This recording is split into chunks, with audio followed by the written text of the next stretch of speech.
Vicente, buenas tardes a todos. Bueno, ya casi tardes en otros países. Buenos días para todavía algunos que están un poquito más temprano. Eh, Hoy empezamos una serie de charlas acá en lo que es la conferencia permanente para partidos políticos de América Latina, ¿no? Porque estamos interesados en que ahí empecemos a tener algún tipo de discusión política y en este caso discusiones económicas. Discusiones económicas dentro de un entorno de lo que estamos viviendo de la pandemia del COVID. Esta serie de charlas empiezan bajo la idea de economía para qué y economía para quién. En donde aquí junto con la Comisión de Economía y Finanzas Públicas vamos a tratar de estar realizándolas cada 2 semanas. Primero vamos a empezar acá con el amigo José Jara, con José Lito Jara, de Chile, con la que vamos a estar hablando los nuevos desafíos de la cooperación para el desarrollo, un tema que va a dar bastante que hablar, especialmente con los bancos de desarrollo. Pero dentro de 2 semanas tenemos al amigo, el compañero Francisco Suárez Dávila, con el tema de reforzar el triángulo de crecimiento, bienestar social y financiamiento, ¿no? En una nueva ruta para el desarrollo. También vamos a estar después, dentro de dos semanas posteriores, con Alejandro Carlos Chacón, el congresista colombiano, para hablar de las posibilidades de reemplazar el impuesto del IVA por un impuesto al consumo y también sobre la renta vida.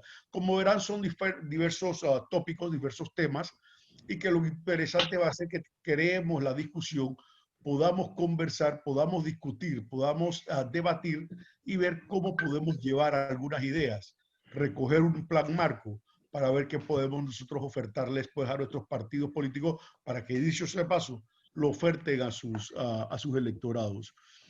Empezamos acá pues dándole la palabra a nuestro amigo José Alberto Aguilar Iñárritu, que es el vicepresidente de la COPAL para la región norte de Norteamérica, ¿no? El cual nos tendrá pues las palabras inaugurales de este foro.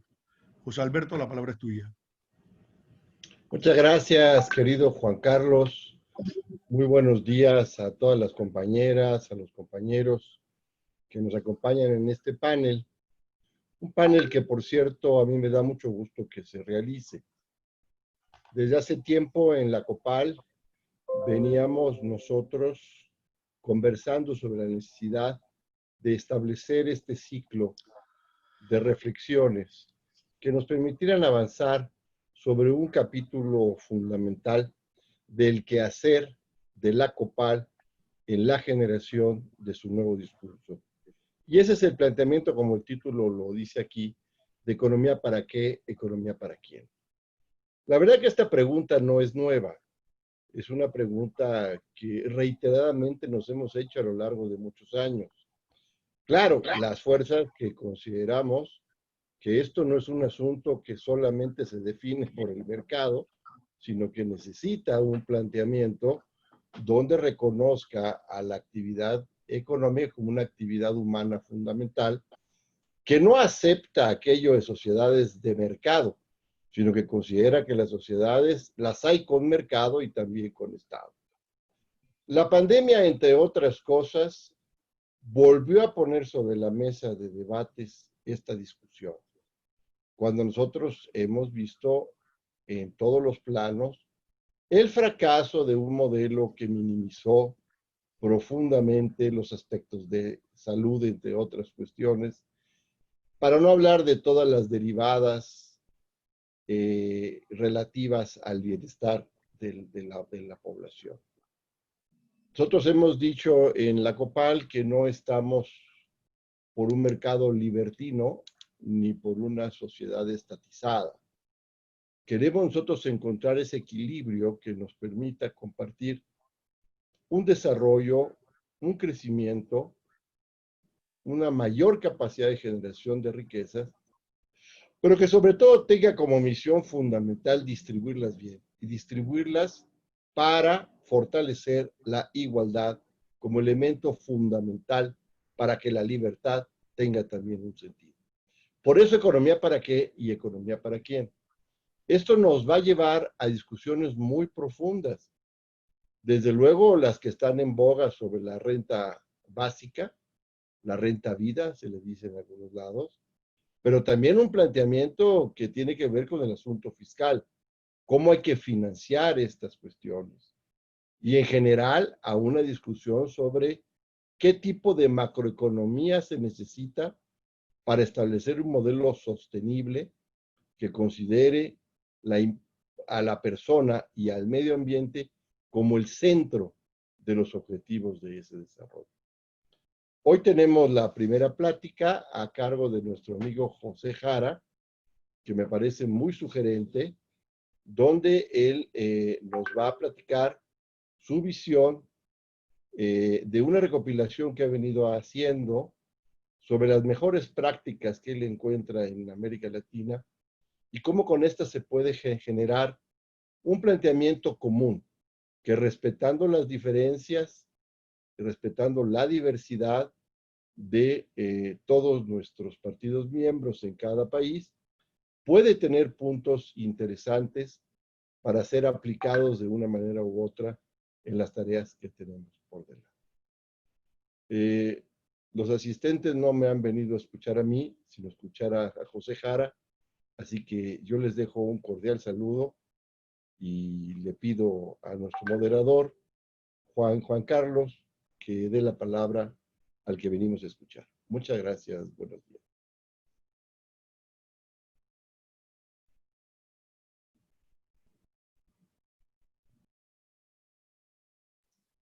Sí, muchas gracias, José Alberto, por esas palabras. Ahí ahora vamos a darle la palabra a José Jara. José, pues que para ir presentando, José siempre ha estado ligado a lo que son las relaciones internacionales. Tiene más de 15 años de progresiva experiencia en asuntos públicos internacionales. En todos ellos, las áreas de consultoría han sido principalmente en materias de comercio sur-sur, de cooperación, perdón, sur-sur, y de los objetivos de desarrollo del milenio. Sus áreas de trabajo en especial han sido relaciones internacionales y cooperación internacional para el desarrollo, cosa que nos va a estar conversando hoy un tanto, ¿no? En especial tratados internacionales como la TTP y la Alianza del Pacífico, ¿no? Y la política mundial contemporánea. Es una participante en todo lo que son los foros internacionales, especialmente aquí en la COPAL, y vamos a tener el placer de escucharlo, pero es importante que sepamos, primero va a hablar los 20-25 minutos José Jara, y después viene la sesión de preguntas y respuestas. Les voy a agradecer a todos que las preguntas las hagan por el chat, para posteriormente, cuando empiece la sesión de preguntas y respuestas, yo las pueda leer y pues empecemos a tener una actividad ya bastante más de debate. Bueno, Lito, la palabra es tuya. Gracias, Juan Carlos. Ahí me escucha, me ve, ¿no? Sí, ya te escucho. Sé que la presentación, no sé si...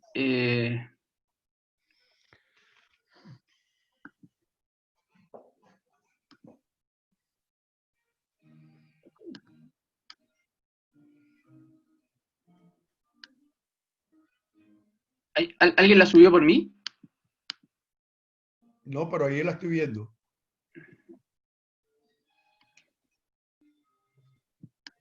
Ya.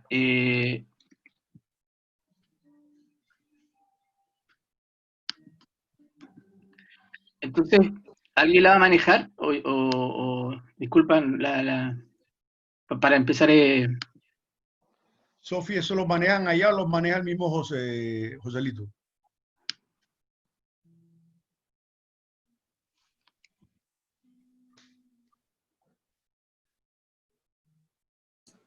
Lito.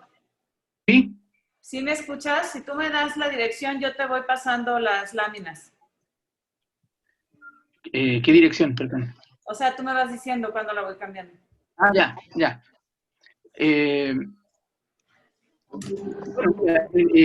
Buenas tardes a todos, a los 23 que están participando de la reunión. Trataré de tomarme el tiempo justo y trataré trataré de decir algo interesante, porque ya hemos tenido un par de reuniones que están bien vinculados con esto, porque, bueno, si bien esta es la comisión que da inicio y que lidera Juan Carlos en materia económica, en particular siempre hemos conversado que esto va a ser un tema de economía del desarrollo también, ¿no? Pero es difícil separarlo esto el tema económico solamente o extraerlo en el contexto de la pandemia, ¿no? Y a mí me parecía que sería interesante conversar un poco sobre el tema económico, por cierto, cómo han actuado los países en la región, algunos desafíos, pero también, evidentemente, esto agrava mucho la situación hoy día. Ya teníamos una situación compleja, y esto de la pandemia y claramente la incertidumbre respecto de cómo la enfrentamos, da mayor complejidad a cualquier salida que estén tomando los países el día de hoy, ¿no? Entonces, avancemos. Mira, lo primero es que aquí el tema, como yo le... Avancemos, Sofía, mira.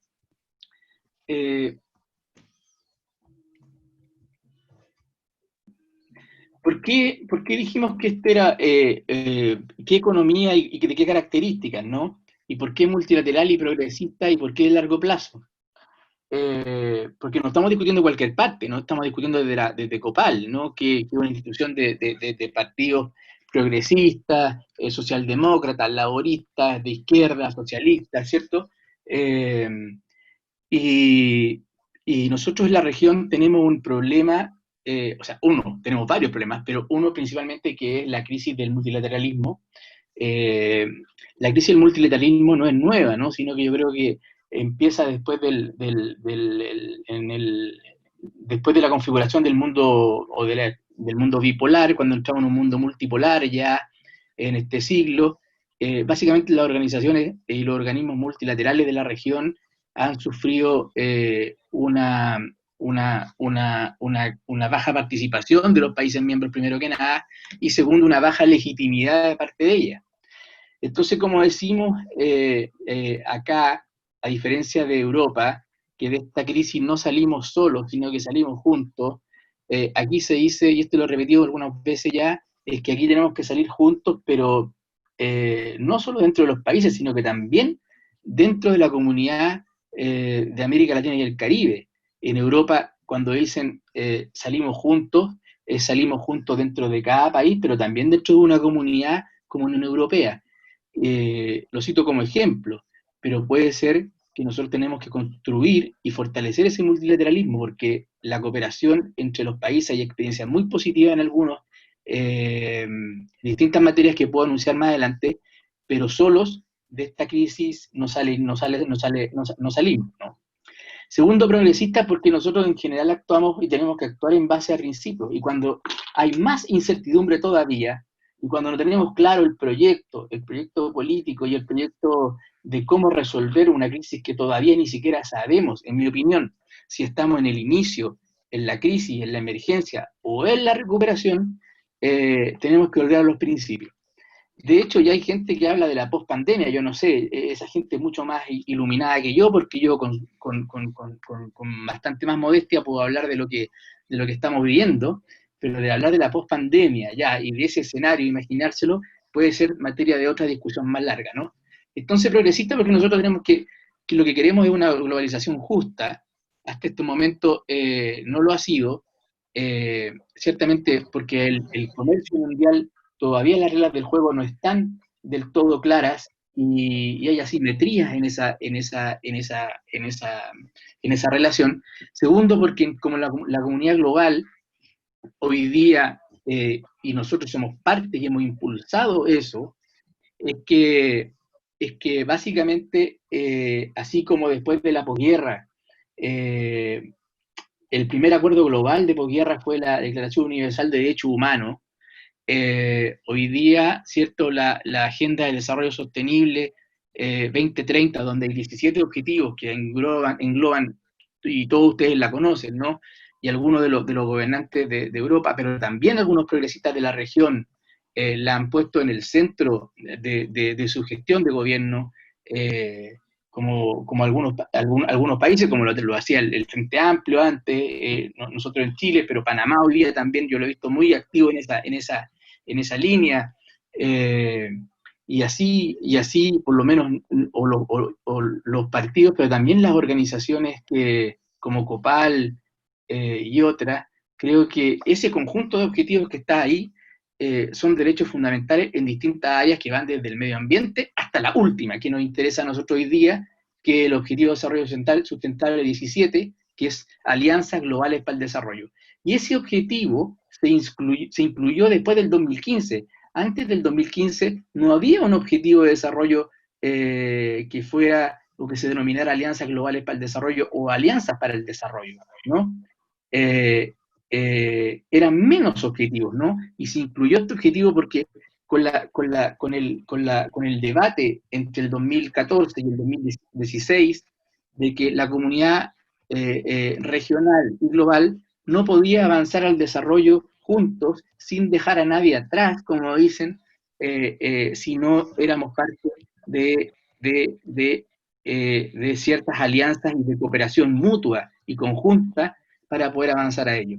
Bueno, los principios progresistas dicen, y lo hemos ratificado, ¿cierto?, una vida en equilibrio con la naturaleza, ¿cierto? Y ese tema, no avance todavía, Sofía, que me queda un poquito ahí en el anterior. Y lo paso al tiro. Un equilibrio con la naturaleza, porque si bien el tema del cambio climático es un tema que se ha puesto en esta década, pero efectivamente todavía no hay políticas generales y no todos los gobiernos lo asumen, ¿no? Y eso tiene que ver también con el respeto a las generaciones futuras, y el éxito que tengamos en esos términos también va a repercutir en materia económica en lo que hagamos más adelante. ¿Y por qué de largo plazo? Que el título de la canción que me invitaron a mí tiene que ver con que, porque financiar todas las necesidades urgentes hoy día tiene que ser con una mirada, o intentemos que sea con una mirada de largo plazo, construyendo economías sostenibles ante una inminente caída que ya es presente, ¿no?, de los ingresos fiscales, cuestión que va a tomar tiempo, que no sabemos cuánto en recuperar. Avanzamos nomás. De hecho, avancemos a la siguiente. De hecho, hoy día lo que podemos ver aquí, este primer gráfico, que lo vamos a pasar rápido porque no es que es la caída que hay en el porcentaje básicamente de las firmas, de las empresas, ¿no? La falta de liquidez de corto plazo, las empresas que en la crisis, nosotros lo que intentaremos hacer es resolver esta crisis de manera distinta a la del 2008-2009, porque en la crisis 2008-2009 lo que pasó básicamente es que se terminaron beneficiando los sectores más ricos, la banca particularmente, o sea, es decir, quienes generaron la crisis fueron los que salieron más fortalecidos de la crisis. ¿Y la pagaron? ¿Quiénes la pagaron? Los ciudadanos, en general, los sectores más vulnerables, pero también las firmas, las pequeñas y medianas empresas, ¿cierto? No obstante, hay que ser franco en esto, porque muchas empresas pequeñas y medianas van a colapsar en este periodo, y hay que hacer todos los esfuerzos para que eso no ocurra. Después voy a nombrar algunas políticas que han asumido los países en esa dirección, pero ese escenario no puede ser igual, y la salida no puede ser igual a la que tuvimos el 2008 y 2009. Por eso, el tema del endeudamiento es clave en términos de o gastar o endeudarse, como conversábamos el otro día, y ahí hay una discusión que la voy a plantear un poco más adelante. Digamos, por favor.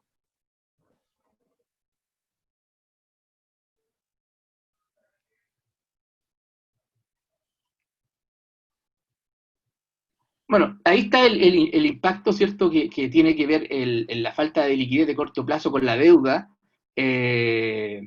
¿cierto?, con la caída de los salarios, y eso cómo se ha ido acrecentando en los últimos meses, el tema impositivo y, por cierto, la combinación de políticas que ha sido lo que ha podido aliviar y este primer shock en algunos países. Esto es solamente un ejemplo como para mostrar que el impacto de este déficit ha sido realmente sustantivo en el impacto en materia de empleo, de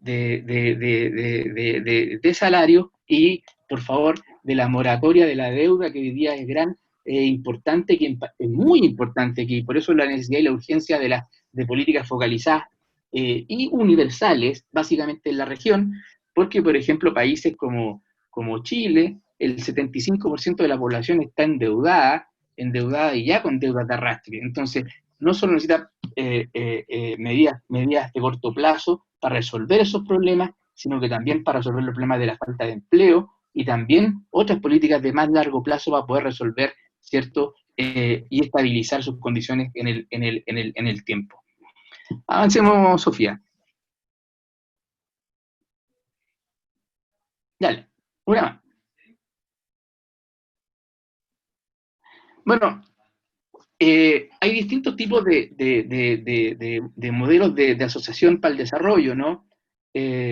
Y a mí lo que me interesan son dos, básicamente, comentar, que es básicamente lo que ocurre o lo que veníamos desarrollando nosotros en la región era la cooperación, yo diría, hasta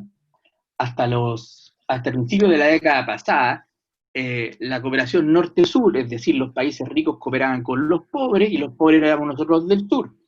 Pero yo creo que esta es una cosa que hay que revisar, básicamente, que es que después que el Banco Mundial nos califica a todos en la región como países de renta media alta, básicamente la cooperación internacional se retira de la región, ¿no? Y eso tiene que ver con que básicamente eso es una cuestión de promedios, pero eso no explica los niveles de desigualdad que hay en los países. No es lo mismo un país o los números que tiene Chile, por ejemplo, o Uruguay, ¿cierto? Cuando la distribución del ingreso es tan dispar como, por ejemplo, en este país, o, por ejemplo, calificar países de renta media alta, lo digo con mucho respeto y cariño, a los países por ejemplo, del Triángulo Norte, a Guatemala, a El Salvador, Nicaragua. Eso es imposible. Entonces, creo que después yo propongo también que tenemos que revisar los organismos multilaterales en los cuales nosotros participamos, como el Banco Mundial, el BID, la CAF y otros, donde además nosotros ponemos recursos como países, ¿no? Son los estados los que financian esos organismos, y esos organismos tienen que estar al servicio del desarrollo y no ser una banca tradicional y privada como actual, y menos en esta crisis, ¿no? Entonces, la cooperación internacional tiene varios principios, y estos están en la Declaración de París, ¿cierto, no? Que tiene que ver con los donantes tradicionales y con los nuevos socios del desarrollo. Porque los donantes tradicionales, estamos hablando de los países del norte, que son básicamente los países europeos, los países que tenían un sistema de bienestar consolidado, y que en la crisis del 2008-2009 esos sistemas colapsaron, pero hoy día tenemos economías emergentes, ¿cierto? Y por eso la cooperación ya no es solo norte-sur, sino que es sur-sur, que no es un tema nuevo, sino un tema de los 70, 80, que se recupera y se pone en la agenda política y política y de cooperación. Y sur-sur, cuando hablamos de sur-sur, hablamos de los países del sur que cooperan entre ellos y que hacen de donantes con otros o donantes entre sí mismos. Los del sur son básicamente todos los países de la cuenca del Pacífico, por una parte, y los países del BRICS. Diríamos que son de los países del BRICS que hay que mirarlos como donantes hoy día, que son Brasil, Rusia, India, China y Sudáfrica. Entonces, si alguien quiere ir a buscar recursos, no vaya a Estados Unidos, porque USAID tiene pocos recursos, o no vaya a Europa, a donde la tradicional, y lo digo con cariño, a la tradicional cooperación española que tanto ha contribuido, sino que también están estos nuevos donantes globales que son los países del BRICS, y evidentemente los países de la cuenca del Pacífico, que son diría yo desde Canadá hasta Japón, cruzando por todo el Asia-Pacífico, ¿no? Y ahí está en discusión todavía el tratado del TPP, el TPP que era el TPP con 12 países, ¿cierto? Inicialmente, y se retiró de Estados Unidos, y entonces hoy día todavía falta que se ratifique solamente en un congreso, pero está ratificado en todos. El primer país en ratificarlo fue México, como país de la cuenca del Pacífico, y el único que falta que ratifique el tratado es Chile. Pero todos los demás países, Canadá, México, Colombia, Perú, y etcétera, lo han ratificado. Adelante, adelante, por favor.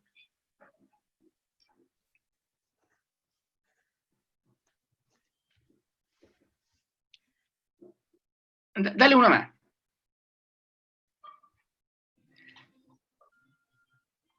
Entonces, aquí lo que tenemos es que lo que hay que cuidar, porque vamos a ir a la economía, pero cierto, el tema del capital humano, nosotros tenemos en la región un déficit, ya teníamos un déficit de capital humano y segundo, de capital humano avanzado, es decir, de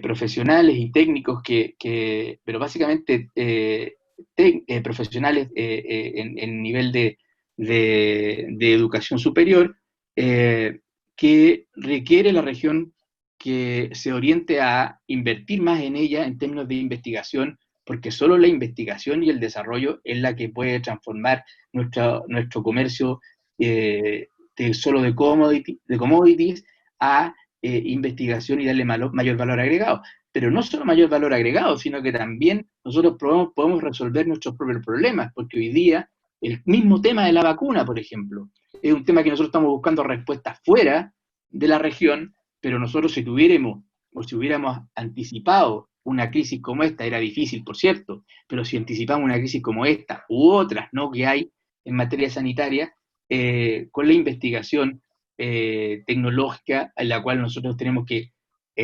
invertir y que estamos lejos de ello, nuestra respuesta podría ser más autónoma y más audaz.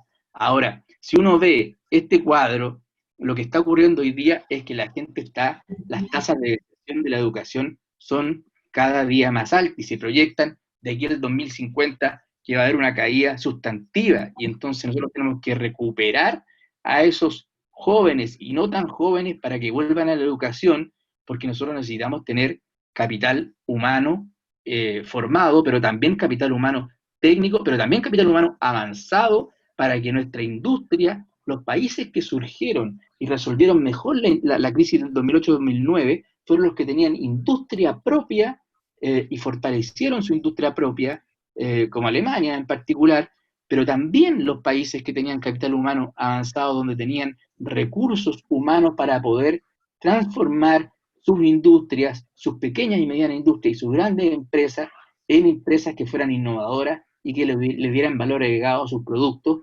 y no solo exportar commodity. Yo creo que este es un punto central para lo que hay que mirar en el largo plazo, porque la educación, así como la salud y otros elementos, es clave. Y se sigue cayendo, y esto es que estamos en momentos, yo no sabría decir con bastante seguridad, ni me atrevería, y no era tan arriesgado a decir si estamos en la emergencia, en plena crisis, si estamos en el pico de la crisis, como dicen algunos, o si ya lo pasamos, en qué momento estamos, porque si estuviéramos en un momento previo, o todavía no resolvemos ni la emergencia en algunos países de la región, esta cuestión, es decir, este escenario de vida rápida, por ejemplo, hasta el 2050, nos muestra que hay un escenario de deserción, y en vez de fortalecernos, nos vamos a encontrar con una situación de mucha más vulnerabilidad. Entendiendo, adelante nomás, entendiendo que de esta crisis inevitablemente vamos a salir todos más pobres como países, y vamos a salir todos con mayores niveles de vulnerabilidad, ¿no? Lo que nosotros nos habíamos propuesto, ¿cierto? En estos años, era básicamente lo que está, y a nivel mundial, ¿cierto? Era que en 10 años nosotros íbamos a reducir, bueno, nos pusimos una meta, primero, reducir la extrema pobreza, y eso era el objetivo de desarrollo hasta el 2015. Al 2030, el objetivo central es reducir la pobreza, porque en general hay bastantes países, yo diría en América Latina, o sea, estoy hablando de América Latina y el Caribe, donde los niveles de extrema pobreza ya son muy, muy, muy bajos, no han desaparecido, por cierto. Entonces, y esto ha sido también porque hemos puesto foco en mayores niveles de gasto o inversión en materia de infraestructura, en mejorar la calidad de nuestras políticas, con todos los juicios que hay ahí, ¿no? Porque tenemos también el flagelo de la corrupción, también tenemos el flagelo de la inestabilidad política, hoy día tenemos también una involución en esa materia, ¿cierto? Pero también hemos aumentado los países, y con todas las debilidades, los niveles de gasto o de inversión también en la lucha contra la corrupción y en el fomento y desarrollo de la transparencia en cada uno de los países hoy día como estándares propios, incluso no solo para cooperar, sino que también para poder hacer alianzas para el desarrollo y también para poder recibir cooperación o para ser donante. Adelante.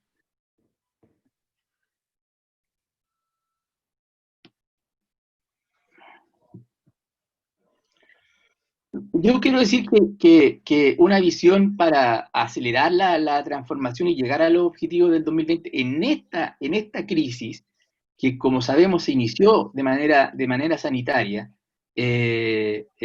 algunos países ya veníamos con un estallido social o político, y otros ya venían con una caída en la economía. Entonces no es solo la pandemia lo que nos, como nos encontramos, como enfrentamos la crisis inicialmente, sino que a mí lo que más, yo creo que esta semana hemos tenido dos noticias que yo creo que son bastante preocupantes, diría yo, audaces y preocupantes. Por un lado, el director general de la OMS, el doctor Tero, ¿cierto?, ha dicho que es bastante probable que nunca encontremos la vacuna. Eso lo dijo esta semana y lo dijo seriamente, no lo dijo al pasar ni de casualidad. Y la segunda yo creo que cuestión que está en duda hoy día, y no lo digo para alarmar, lo digo porque es parte de lo que un organismo internacional serio y una persona seria como Ángel Gurria, secretario general de OCDE, ¿no?, ha señalado que es bien probable que tengamos una segunda ola de pandemia. Es decir, por eso yo decía al inicio que los que hablan de la pospandemia, a mí me gustaría entenderla más también, porque si tenemos una segunda ola a la salida del invierno o del verano del europeo o del norte, esta situación se va a complejizar, se va a complicar mucho más. Hay un cuadro más adelante donde si la región ha caído básicamente 6,7 puntos, podemos caer 7,8 puntos en el próximo año, el 2021, y la recuperación recién vamos a estar saliendo alrededor de mediados del 2023 o fines del 2022, dependiendo de las políticas de los países de cooperación que hagamos. Entonces, esto no va a ser un proceso lento, y no va a ser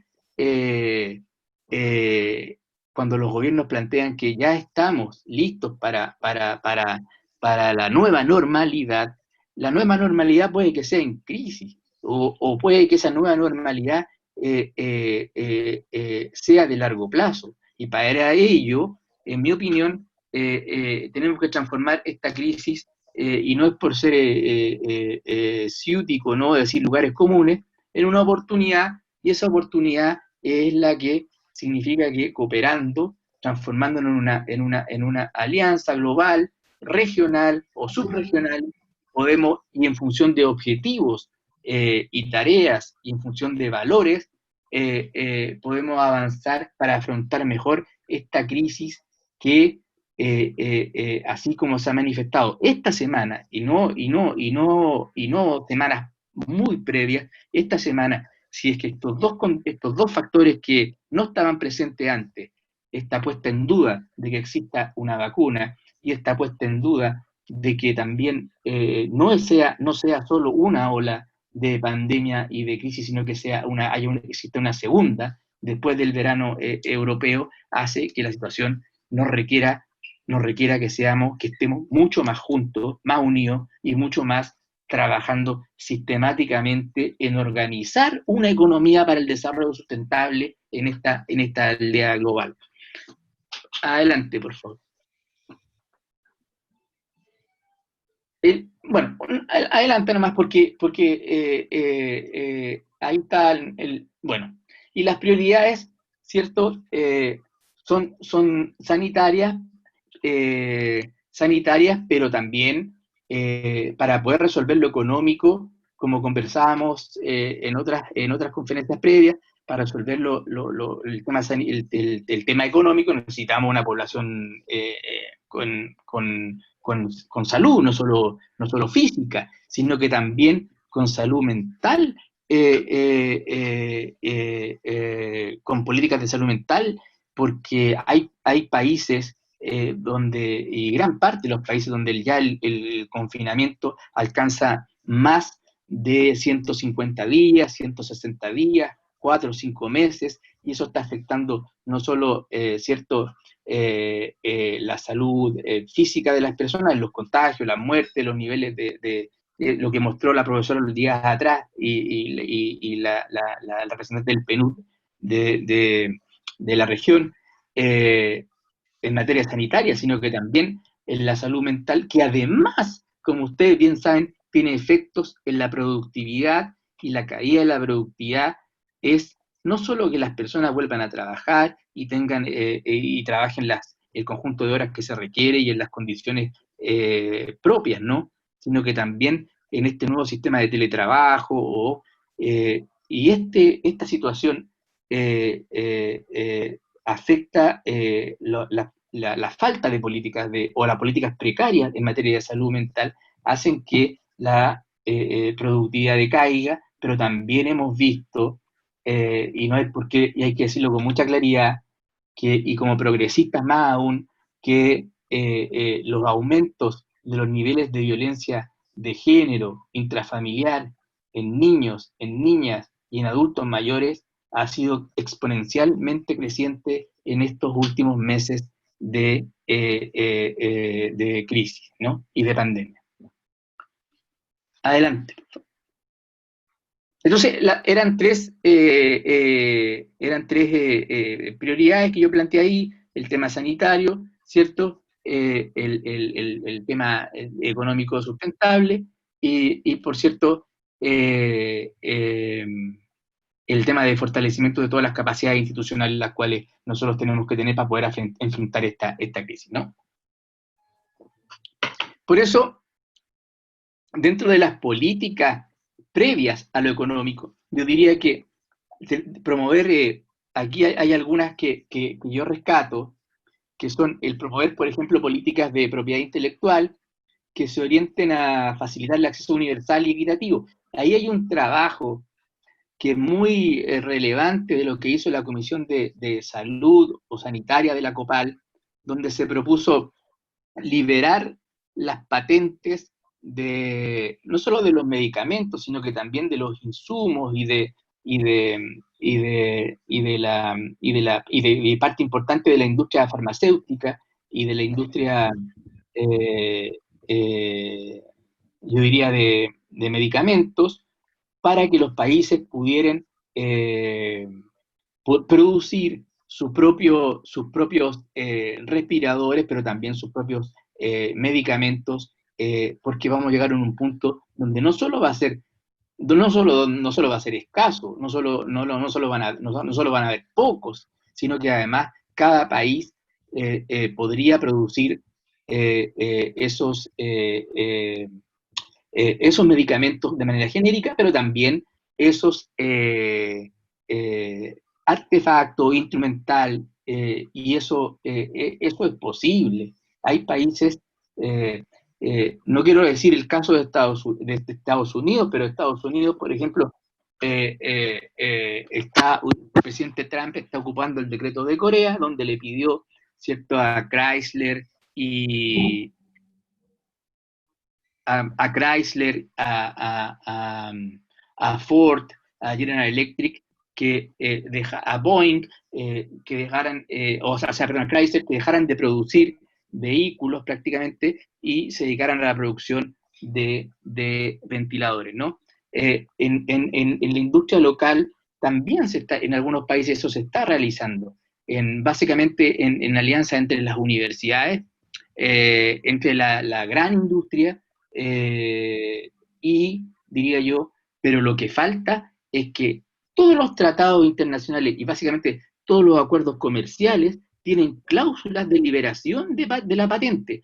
En este contexto, en contextos de, no dice pandemia la web, pero dice en contextos donde se amerite y por bilateralidad de las partes se puede liberar eso. Y hay hoy día un contexto donde se puede liberar lo que propone la Comisión de Salud, que a mí me parece que es del todo razonable y del todo, además, útil, y eso yo creo que hay que empujarlo con mucha fuerza y claridad.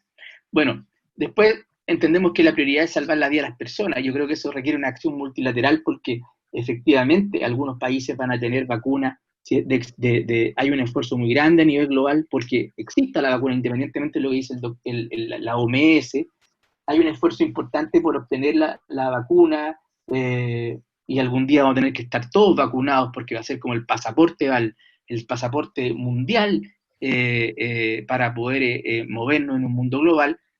Y en ese sentido, esa acción también tiene que ser multilateral, ¿no? Y no solamente en materia de la vacuna, digo también en materia de medicamentos, pero también hay países, hemos visto en la región, donde no hay mascarillas desde los más mínimos, entonces necesitamos tener alianzas de cooperación que sean sustentables e inclusive no vulnerando los derechos, particularmente, ya lo decía, de los sectores más vulnerables, que son siempre las mujeres en materia de salud sexual y reproductiva y otros, ¿no? Y los niños y niñas, pero eso requiere una propuesta y una apuesta a la crisis que no solo sea a nivel global, regional, sino que también nacional, pero también en las propias comunidades locales. Acá, por ejemplo, yo he visto en algunos lugares donde no se considera en el desconfinamiento las características propias de una comunidad, ya sea sus características culturales, indígenas, sus características económicas, etcétera, y se toman medidas generales donde hay población que tiene peculiaridades en las cuales debieran ser tomadas en cuenta, ¿no?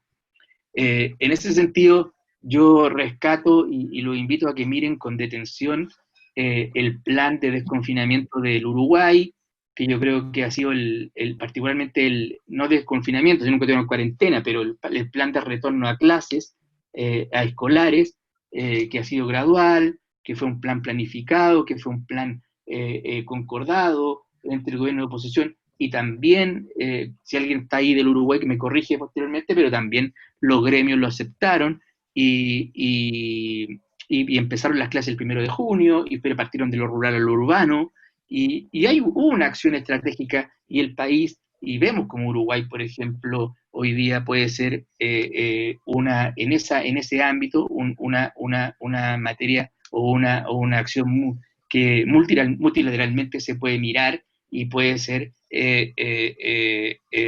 vista como un ejemplo a seguir. ¿Mm? Por favor, Sofía.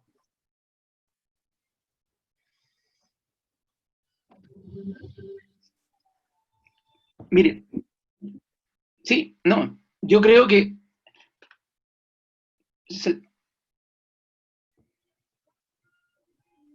saltate una, ¿no?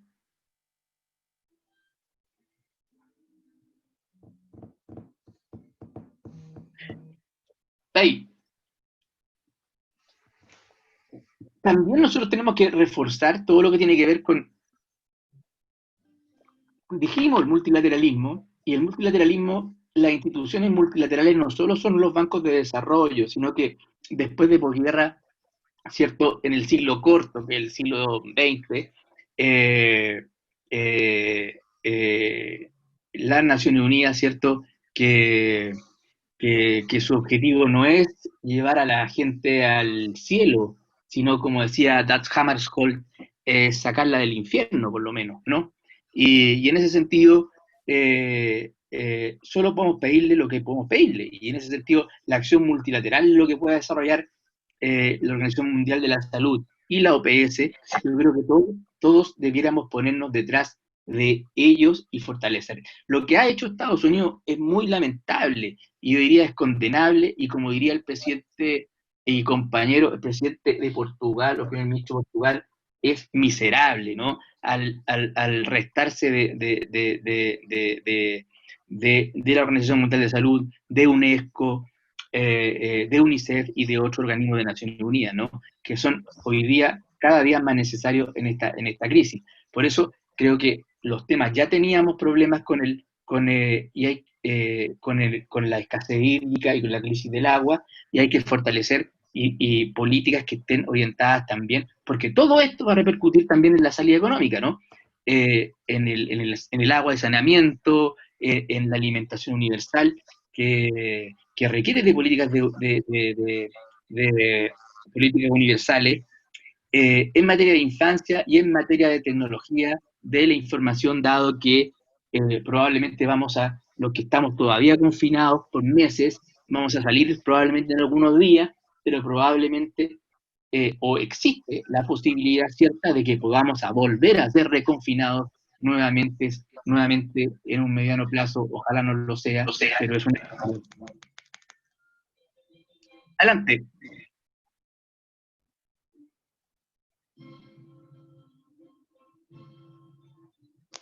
Bueno, entonces, yo creo que hay que tener la respuesta inicial en estos momentos de la crisis tiene que ser, obviamente, desde nuestros principios, que también son humanitarios, ¿no?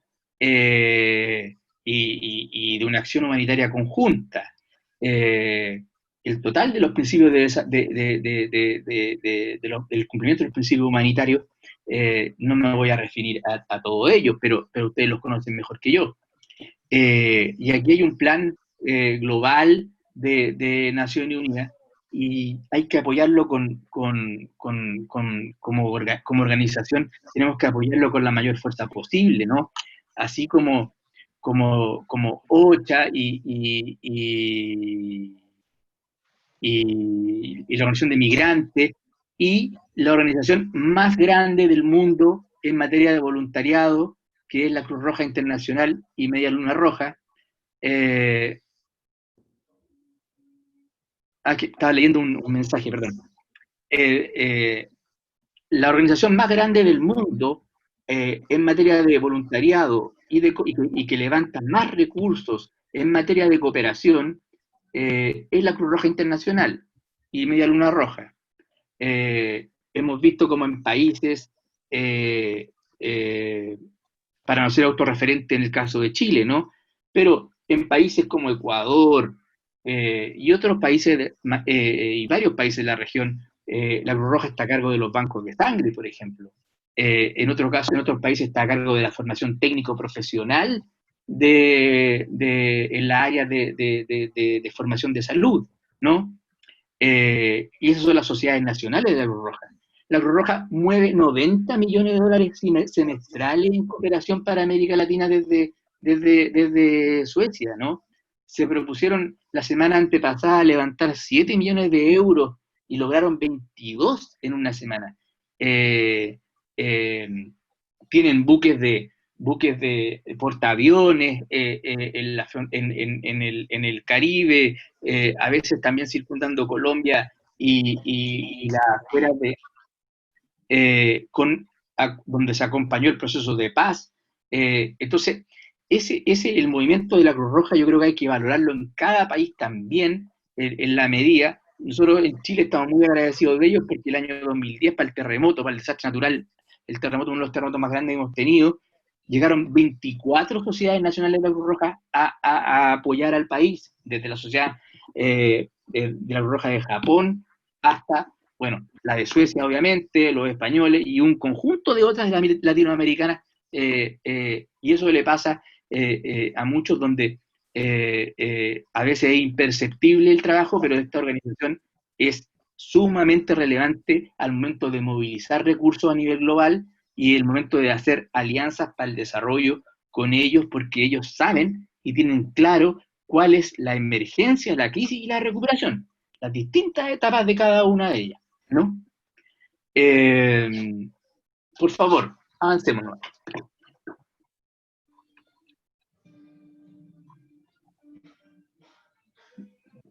Entonces, en ese sentido, y en lo político, nosotros tenemos, o yo propongo que debemos hacer un esfuerzo también diplomático, ¿no? Y político, porque el secretario general de Naciones Unidas, cierto que es la institución global y única, y más, y donde estamos, y donde a lo menos 185 países han suscrito de manera voluntaria los acuerdos de desarrollo sostenible, voluntaria, ¿no? Porque no son taxativos, ¿no? Hay que requerir de Naciones Unidas una acción más profunda y más presente en América Latina. Yo lo digo particularmente en los países que lamentablemente tenemos en conflicto en la región, y además por una segunda, lamentablemente, lo digo por segunda vez, lamentablemente la pandemia ha invisibilizado esas crisis que ya se venían arrastrando, particularmente, lo digo por los hermanos y amigos de Venezuela, ¿no? Y de otros países también importantes como Centroamérica, donde creo que la pandemia lo ha invisibilizado esa crisis donde hay movimientos de desplazados, de personas que buscan refugio y de un mayor nivel de migración y políticas de migración general, son las cuales nosotros tenemos que ponernos de acuerdo y colaborar y ponerlo como un principio delante, porque esta crisis va a producir mucho mayores niveles de solicitud de refugio, desplazamiento y migración, que son cuestiones distintas, porque el refugio, ¿cierto? Como bien saben ustedes, la persona que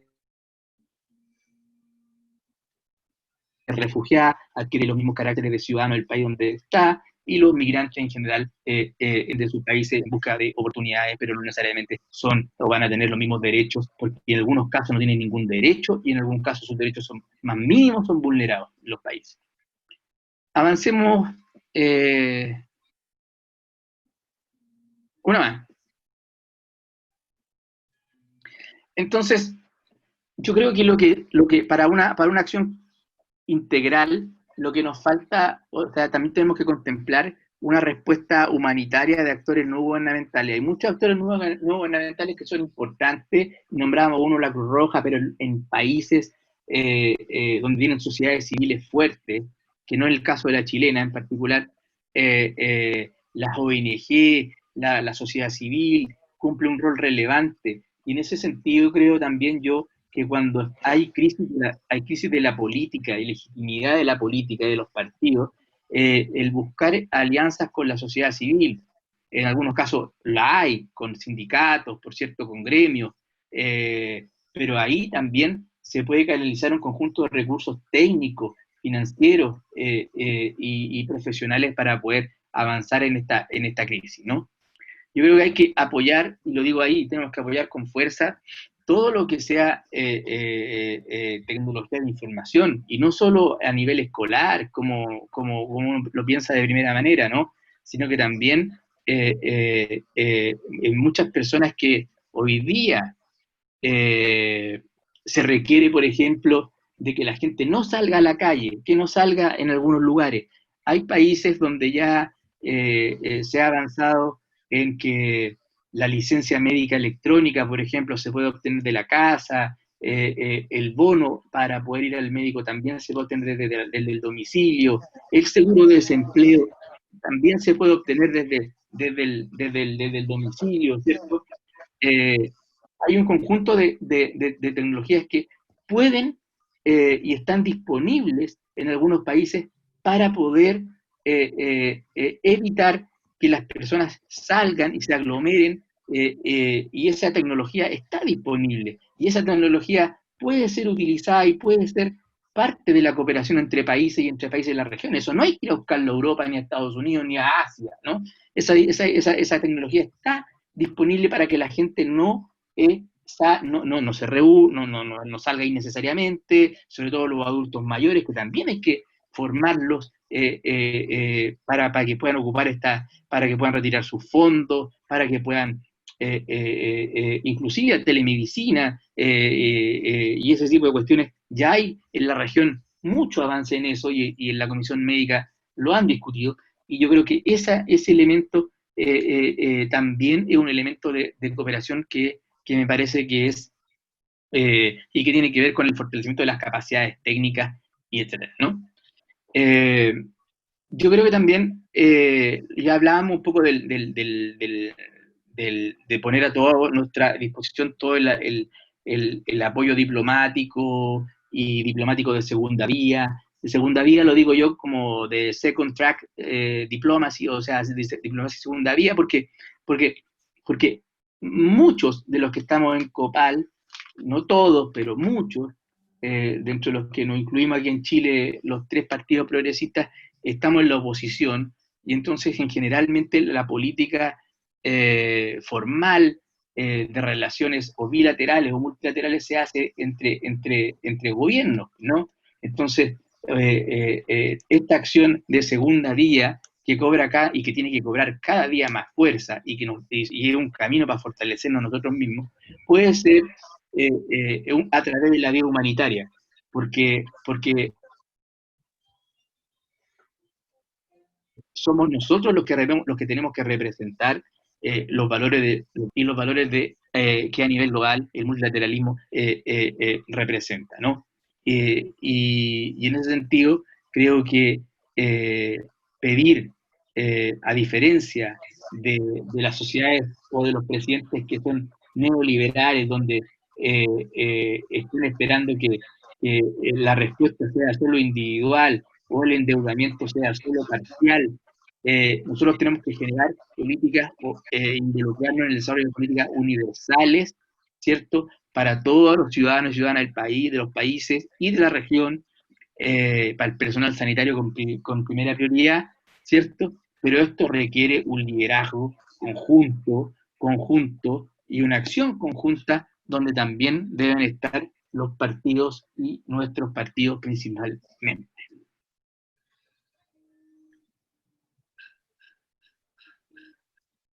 Una más. Entonces,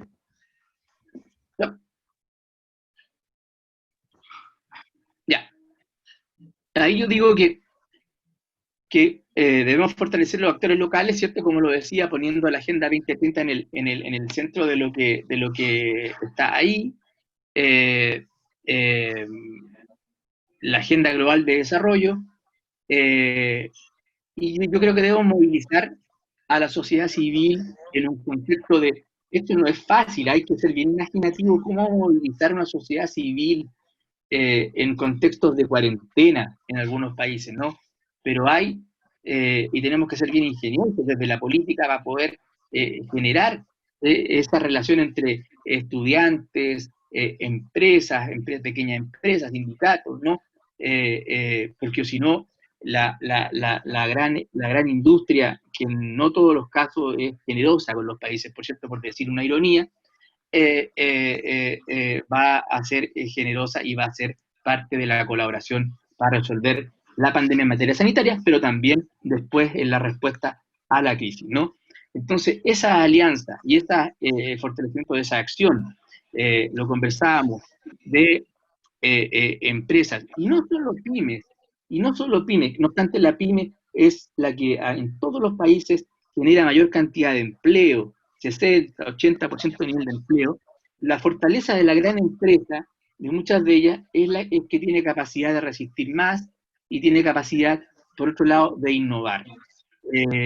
Y los países también que sostuvieron mejor la crisis del 2008-2009 fue porque fortalecieron no solo su industria propia, sino que propia, digo, no la extranjera en el país, la propia.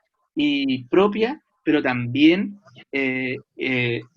incentivaron que su industria fuera una industria innovadora y que también transformara las formas y metodologías de trabajo, pero también que fuera más sustentable y eso le permite pasar periodos de crisis y sostenerlos con mayor holgura que la pequeña y mediana empresa. No digo que es una en contra de la otra, tienen que ser medidas complementarias y distintas, privilegiando nosotros, por cierto, la PYME porque ahí está la mayor cantidad de empleo y no queremos que las empresas quiebren, ¿no? Pero tenemos que también tener presente que bajo ciertas condiciones, se debe apoyar a la gran empresa nacional para poder, más cuando algunas de ellas son estratégicas o tienen carácter estratégico, eh, eh, y también porque son parte del motor de desarrollo de cada país. Lo que yo propongo es que nosotros, no hoy día, pero de que esto requiere un debate más largo, es que nosotros tenemos que reformar nuestros bancos de desarrollo, porque nuestros bancos de desarrollo, que son particularmente la región los que están ahí, la CAF, ¿cierto? La Corporación de Fomento, el Banco Interamericano de Desarrollo, el Banco Centroamericano de Integración y el Banco Mundial, y porque, bueno, salvo el último, están los países europeos y incluso es un banco a nivel global, pero, por ejemplo, en la CAF no está Estados Unidos y no está Canadá, es solo un banco de la región. De hecho, dentro de los primeros 10 cooperantes, para que vean, mire, en Chile hay, o sea, en América Latina y el Caribe hay 6 países OCDE, y dentro de esos 6 países que están en la OCDE, ninguno, diría yo, o dos, sí, para ser correcto, están dentro de los países que más aportan a la CAF, ¿no? ¿Me van a creer ustedes que dentro de los países que más aporta a la CAF, que el Banco de Desarrollo más grande hoy día en América Latina, y por lejos, está Trinidad y Tobago y Bolivia, que son tipo A en la CAF y tipo C, es decir, los países que aportan menos están México y Chile, por ejemplo, ¿no? Para dar un ejemplo de quienes aportan más al desarrollo. Obviamente en otros bancos la situación es distinta, pero este es un ejemplo que es gravitante como para mostrarlo, para decir que los países que están en la OCDE o con esos estándares y que quieren ser parte de ese circuito, debieran aportar más al desarrollo de la propia región. Y en este caso, Chile, México, no lo hacen respecto de, por ejemplo, los niveles de cooperación que tiene Bolivia y Trinidad y Tobago, que son parte de los 10 primeros países que están o que son aportadores en la CAF. Eso no resiste análisis, requiere de una política, de una acción, y no es solo en estos gobiernos, esta administración, eso es desde que se creó la institución hasta ahora, ¿no? Y lo mismo pasa en el Banco Interamericano de Desarrollo, ¿cierto? Que está, bueno, toda la discusión de la elección ahora del próximo presidente, si por primera vez va a ser norteamericano en los 69 años de historia del BID, pero también yo diría que todos ellos han perdido, en mi opinión, y por favor, discútanmelo, ¿no? Yo creo que todos ellos han perdido el apellido, que el apellido básicamente es de desarrollo, y actúan básicamente como bancos crediticios de préstamo. Si el BIP no tuviera el fondo japonés, que es un fondo no reembolsable, sería bastante similar a un banco de desarrollo. Yo estoy contento por los compañeros y compañeras argentinas y el pueblo argentino porque acaba de resolver en gran parte la negociación con el Fondo Monetario, pero el Fondo Monetario en general, no solo los niveles de intereses de los préstamos que hace, sino que también las condiciones leoninas, y además condiciona políticamente las reformas que tienen que hacerse en los países, y entonces nosotros tenemos que hacer una discusión, yo creo, respecto del rol de los bancos de desarrollo en la región y tener una propuesta institucional, y en eso la Comisión Económica, yo creo que también tiene una tarea importante en decir, bueno, ¿cómo vamos a actuar en tanto países, pero también en tanto organización política, en función de el destino y la orientación de si recuperan o no, en mi opinión, el apellido de desarrollo, que yo creo que ha estado un poco, no un poco, sino que ha estado bastante ausente, y de antes de la crisis y de la pandemia en estos años. Ok. Quedan algunas todavía. Esto aquí yo tengo un error, porque no es solamente los países del cono sur. ¿Cuáles son las principales medidas que han adoptado los países de América Latina en respuesta a la crisis en materia de materia laboral, de empleo y también de productividad? Este es un error mío, obviamente, y en general yo diría que se agrupan en cuatro tipos de grandes paquetes, porque sería muy distinto, o sea, muy extenso extenderme en cada uno de ellos, pero si avanzamos a la lámina siguiente, vemos las agrupaciones que hay de los cuatro tipos, más bien de la tipología de paquetes que los cuales los países o han hecho esfuerzos en esa materia, ¿no? Para estimular la economía y el empleo, una política fiscal activa, es decir, claro, han habido paquetes de recursos y de entrega directa a los ciudadanos, no en todos, en algunos ha sido cash más una caja de alimentos, pero ha habido una política. Lo que no ha habido en general es lo que se nos prometió pero nunca se cumplió, que es que los países que ahorramos, por ejemplo, y esto es muy diverso, lo conversamos, perdón que cite a Juan Carlos, pero conversamos el día atrás con el propio Juan Carlos, que dirige la comisión, que hay países, claro, que el compromiso de la política contracíclica, que era ahorrar cuando el país crecía y gastar cuando habían vacas flacas. Y eso, en general, no ha ocurrido en los países que ahorraron, ¿cierto? Y se ha mantenido una cierta austeridad, por llamarla austeridad, pero tampoco ha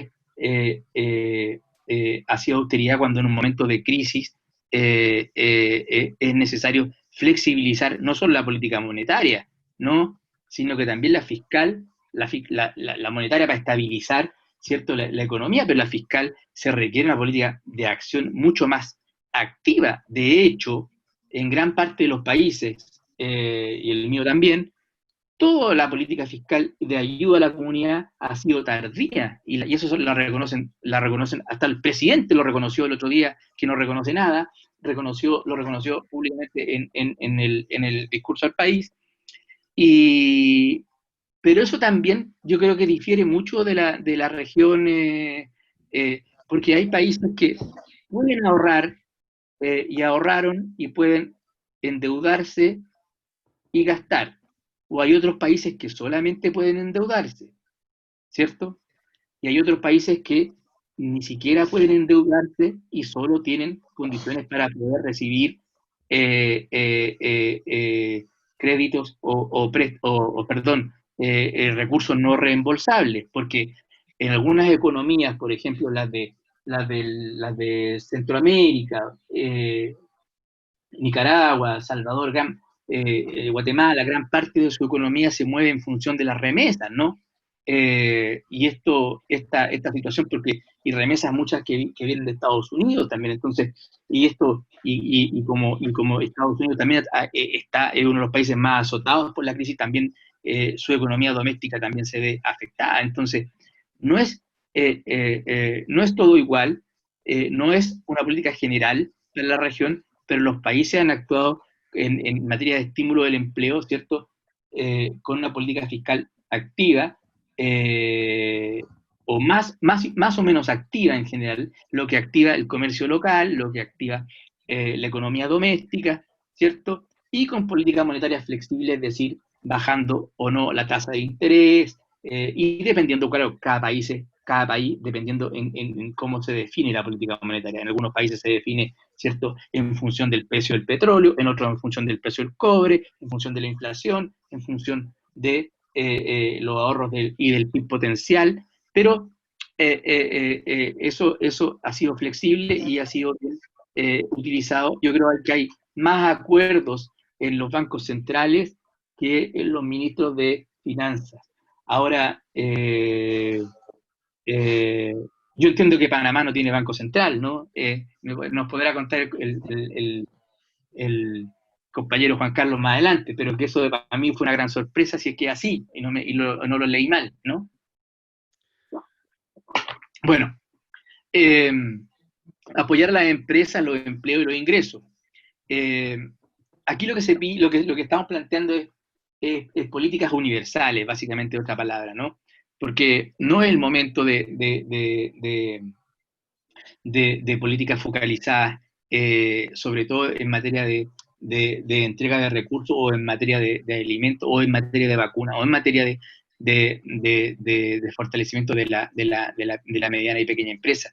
Es imposible, en algunos casos, más hoy día, cuando las encuestas, por ejemplo, de hogares no se pueden hacer porque hay confinamiento, ¿cierto? Cuarentena. No hay datos reales respecto del nivel de empleo o desempleo. Cuando uno dice, acá el desempleo alcanza el 20%, eso puede ser verdad, pero no hay ningún elemento serio para poder decir que hoy día tenemos 20% de desempleo, o ¿en base a qué? Porque las encuestas panel presenciales no son posibles de realizar. Entonces, por eso también se requiere, dado que tampoco hay instrumentos serios o confiables y tradicionales que son comparables en una serie de tiempos, se requiere de políticas universales que intenten, de la manera más, no romper el vínculo entre el trabajador y la empresa, mantener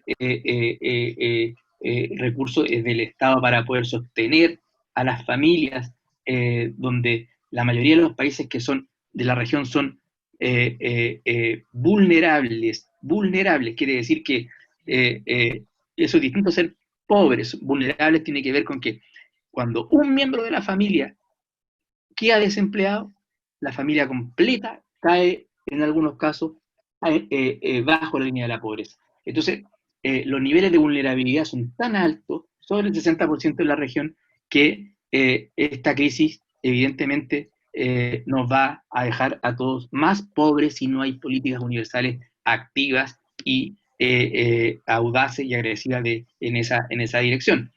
Porque no podemos tratar esta crisis como se trató la crisis anterior. Y hemos visto ya, por ejemplo, que los 52 millonarios más ricos del mundo ya son más ricos, 25% más ricos de nuevo ya en esta crisis, ¿no? Pero bueno, eso ya es insoslayable, pero tenemos que no tratar a la banca en particular como se le trató en la crisis de 2008-2009. Lo importante es proteger a los trabajadores, y ya lo hablábamos antes previamente, ¿no? Hay medidas de seguridad social bien activas en países. A mí me gusta mucho el ejemplo de Panamá, porque yo creo que es la única mesa tripartita entre organización de trabajadores, empleadores y el gobierno, que se sientan durante, ¿cuánto tiempo estuvieron? 10, 15 días, ¿no? Negociando un conjunto de 22 puntos y los cuales es un ejercicio que no se reproduce en todos los países, sino que a veces en la mayoría de todos los países de la región es solamente un diálogo o bilateral entre el gobierno, entre la empresa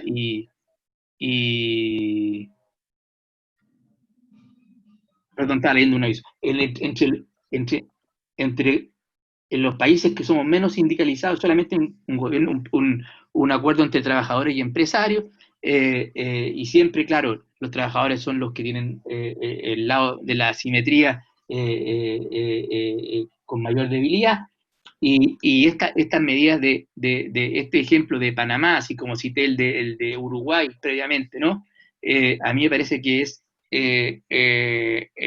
un ejemplo digno de imitar, porque el diálogo social, que está más abajo también, es sumamente importante para que el país en su conjunto y los países, de acuerdo a las normas internacionales que conjuntamente nos hemos fijado en términos de el trabajo decente, en términos de las relaciones laborales, los mecanismos de solución de controversia y de negociación, y la capacidad de los gobiernos se puedan implementar. Por eso creo que, más allá de que pueda tener algunas debilidades, creo que un ejemplo a mirar, el caso de Panamá, bueno, no podía ser distinto con un presidente progresista, ¿no? Adelante. Perdón, ¿continúa, José? ¿O Sí, no me quedan algunas más, ¿no? es para el... vas... todavía te quedan las mías? Es para que también puedan hacer preguntas, ¿no? Ah, no, ya. Entonces, dejémoslo hasta aquí nomás, porque yo creo que después, después con las preguntas, yo creo que voy a volver a algunas cosas que tengo ahí. Ok, mira, de salida quería... Disculpa, Juan Carlos, que me haya extendido demasiado No, pero estuvo muy bueno y estuvo muy, muy lleno de información. Excelente presentación, José. Mira, te tengo aquí una pregunta y un comentario, ¿no? La pregunta es de José, ¿no? De Claudio Vázquez, perdón. Claudio, y tengo acá un comentario, pregunta de Francisco Suárez Dávila, nuestro próximo ponente dentro de 2 semanas. Y están más o menos ligadas. El problema político urgente que amenaza a la cooperación región es la imposición de Trump para tratar de imponer a Claverí su designado para el BID, ¿no? También habla de que el tema para copar a nivel político, cómo enfrentar evidentes fracturas regionales, caso Brasil-México. La cooperación puede ayudar. Efecto si gana Biden. Entonces, también acá habla Claudio Vázquez de qué te parece la candidatura de los Estados Unidos a la presidencia del BID. O sea, ahí más o menos hay una relación en la pregunta, ¿no? Te paso la palabra. Lo primero tenía que ver cómo influye en la cooperación que Claver Caroe sea presidente del BID, ¿eso es? Sí, correcto. ¿Qué te parece la candidatura de los Estados Unidos, Claver, con a la presidencia del BID, ¿no? Y acá Francisco Suárez sí te mezcla otro par de temas ahí, como el caso del tema para copar a nivel político, cómo enfrentar evidentes fracturas regionales, caso Brasil-México. La cooperación puede ayudar y el efecto si gana Biden.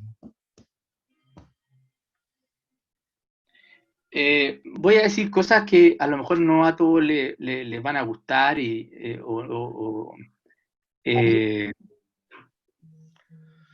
creo que la candidatura de Claver en Estados Unidos es producto de la debilidad nuestra, básicamente, porque no fuimos capaces de levantar. Primero que nada, perdón, antes, el Banco Interamericano, como los bancos que nombré yo, a diferencia de los organismos políticos, básicamente los bancos se hace con poder de voto, que es decir, con de acuerdo a lo que cada uno o cada país pone como recursos al banco, es el poder de voto que tiene, ¿no? De acuerdo al volumen de recursos que pone Estados Unidos tiene el 31% de los votos. Y para lograr el 50% necesita algunos países más, ¿no? Después, dentro de los 10 países están Colombia y Chile, que ponen el 3% cada uno, y así, o sea, de un 30% nos pasamos a países que ponen el 3%, el 3%, el 4%, el 5% lo pone Japón, que es un país que está fuera de América Latina y el Caribe, 15 países de Unión Europea, de los 27, porque el otro día hubo una declaración de la Unión Europea, 15 países de Unión Europea, de los 27, ponen el 7,3%. Es decir, lo mismo que pone Chile más Colombia, lo que ponen 15 países de la Unión Europea. Y se dan el lujo de pedir que las elecciones se posterguen, ¿no? Bueno, las elecciones están fijadas para el 13, 12, o sea, para el 13 de septiembre en Colombia. Y yo creo que, primero que nada, yo creo que no va a influir en nada la cooperación de Estados Unidos hacia América Latina, porque yo creo que en materia de cooperación, Estados Unidos ya no es relevante con la región. Primero, ya dije que, o en mi opinión, que hay un conjunto de nuevas economías emergentes que son los BRICS. Segundo, todos los países de Asia-Pacífico. Tercero, hay 6 países OCDE en la región que no cumplen su rol de cooperante, sino que todavía cumplen su rol de receptor, pero son los que hay que exigirles o debemos exigirnos tener otros estándares. Y Estados Unidos más bien lo que mira es Asia, su tierra comercial con Asia, con China en particular. Bueno, Trump se inventó 5 enemigos primero, que eran Rusia, Irán, Irak, China, y después terminó con uno, pero la cooperación de Estados Unidos hacia América Latina está básicamente focalizada por USAID en Guatemala, en Salvador y en Honduras, ¿no? Pero en el resto de la región lo hace básicamente en cuestiones puntuales, en Colombia con algunos proyectos, bueno, hoy día tiene un aliado natural que es Brasil, pero recursos tampoco le traspasa mucho, entonces más bien creo que para Estados Unidos es más importante el Fondo Monetario Internacional, por lejos, que el BID. Yo creo que la candidatura de Claver es producto de la incapacidad nuestra como América Latina de ponernos de acuerdo en levantar un candidata que sea capaz de aglutinar el 50% de los votos y el poder de voto. Yo en mayo creía que era totalmente viable que un candidato o candidata de América Latina lo lograra, pero a la hora que Estados Unidos levantó a Claver, ya 15 países concurrieron rápidamente a ponerse a la fila y ofrecerle su apoyo, ¿no?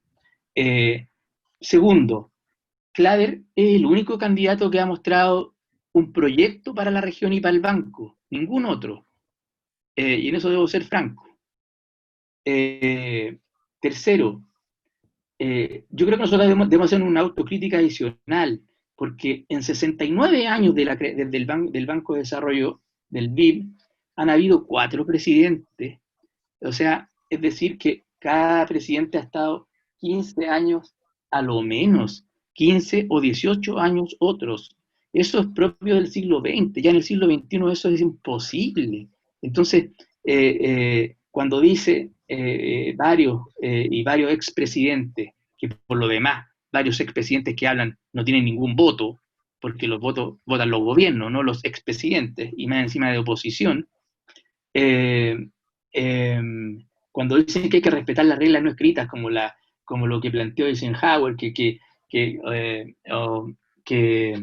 el BID siempre iba a ser conducido por un latinoamericano, latinoamericana, bueno, o caribeño, qué sé yo, bueno, pero respetemos las otras normas también, pues si las normas otras están escritas, que es esto, el que tiene más, el que junta la mitad de los votos, el que gana, pero también entonces reformemos las otras cuestiones que no son propias de una organización moderna, que es la falta de un proyecto de desarrollo para la región, la falta de alternancia y estos largos administraciones de parte del Banco de Desarrollo. Y también, creo yo, los latinoamericanos en esta semana, contentos porque Unión Europea se haya pronunciado respecto de la postergación de las elecciones. Y bueno, entonces no, ¿por qué tiene que Unión Europea, si de los 27 países solamente 15 cooperan o son parte del BID, y por ejemplo 2 países que ponen gran cantidad de recursos en el banco, como Canadá y Japón, han mantenido silencio y han mantenido y no se han pronunciado respecto de lo que ocurra en América Latina? Entonces, yo creo que no va a cambiar. Pero lo último que quiero decir respecto de la política exterior de Estados Unidos, la política exterior de Estados Unidos, en eso no nos perdamos, no nos perdamos. La política exterior de Estados Unidos está basada en el primer principio es seguridad nacional y defensa, y después el segundo principio es comercio. Y la cooperación no es principio de la política exterior norteamericana. Entonces, no va a cambiar ni con Biden, ni con ni con ni con ni con Trump si fuera reelecto, ¿no? Recordemos que es tan así que en la historia de Estados Unidos, el único momento donde Estados Unidos ha estado en guerra todos los días del año, o sea, los 365 días del año, ha sido durante la administración del presidente Obama. Es decir, la política exterior de Estados Unidos no cambia radicalmente en función si son demócratas o republicanos en general, y por eso salir, por ejemplo, ayer un senador demócrata ya salió apoyando a Klader. Entonces, en mi opinión, Biden lo dice ahora en campaña, por cierto, pero José, sí, para aprovechar que casi se nos fue el tiempo, hay una pregunta adicional que te están haciendo, Leonel Falcón Guerra. Dice, ¿cómo propiciar y consolidar políticas de integración regional? Si estamos partidos por problemas de crisis políticas, caso Perú, Bolivia, Chile, por poner un ejemplo, ¿no? Entonces, a ver si por favor ahí nos puedes ilustrar con esa pregunta, ya por el corto tiempo que tenemos. Yo creo que la pregunta, bueno, es la pregunta que yo más bien tenemos que responder todo en conjunto, porque no, yo creo que bueno, yo creo que tienen que haber nuevos liderazgos en la región, y yo creo que los partidos progresistas que estén en los gobiernos tienen hoy día la tarea de conducirnos a los que estamos en la oposición, porque son los que tienen asiento en los organismos o multilaterales u organismos, diría yo, subregionales como Mercosur, el Banco Interamericano, están en los directorios, y esa integración se puede producir a partir de los partidos amigos, nuestros miembros de COPAL y de otras instancias, pero yo creo que puede partir desde ahí, pero también en espacios de diálogo como estos, ¿no? Que son como la COPAL, ¿no? No porque estemos en el caso nuestro, o los amigos del Frente Amplio de Uruguay, o los grandes amigos de Venezuela en la oposición, no podemos contribuir, y claro que sí, porque también hay líderes también importantes en cada partido de oposición, pero yo creo que la primera tarea yo se la asignaría, y no como responsabilidad única, a los partidos que estén hoy día en los gobiernos y que sean partidos que están asumiendo, que ya han mostrado una buena gestión. El presidente Cortizo, ahora más adelante en Dominicana, yo creo que, y por cierto, en Argentina, y así, ¿no? Creo que nosotros podemos sumarnos, pero ellos tienen mucha más voz y más fuerza para poder lograr que estos organismos formales de integración puedan volver a articularse. Mira, te agradezco, José, la verdad que ha sido extensa la ponencia y hay todavía bastante tela que cortar, ¿no? Pero bueno, el tiempo es nuestro peor enemigo. Muchas gracias, José, por esa participación. No, Pero, gracias a ti, Juan Carlos, y éxito en la comisión.